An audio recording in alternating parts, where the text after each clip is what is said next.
Dizelinis opozitinis variklis, kurį Subaru konstruktoriai kūrė net 4 metus.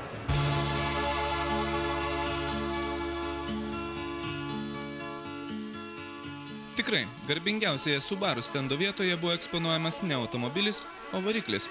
Žymusis ilgai lauktas ir labai ilgai kurtas. Tai pirmas pasaulyje dizelinis opozicinis variklis.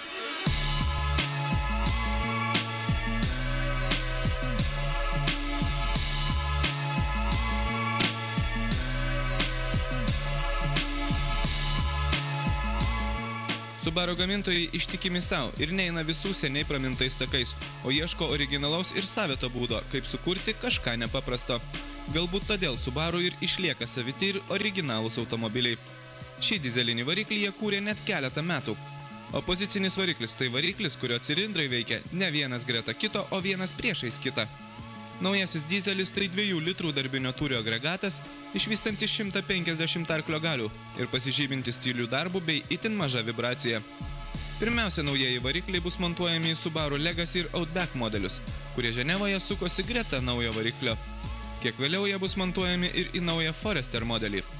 Dizeliniai Legacy modeliai nuo savo benzininių kolegų skiriasi tipiška Subaru oro aušinimo anga išpjauta variklio dangtyje.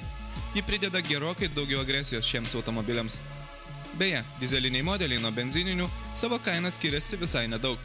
Pavyzdžiui, Legacy sedanas su 2 litrų benzininiu varikliu Lietuvoje kainuoja nuo 69 800 litų, o dizelinis Legacy 76 400 litų. Reiškia, dizelinis variklis automobilį pabrangina tik 500 litų. Beje, naujasis Forester modelis taip pat buvo demonstruojamas Ženevoje, o neužilgo jis turėtų pasiekti ir Lietuvą. Ir tapo ilgesnis, platesnis ir aukštesnis už savo pirmtaką.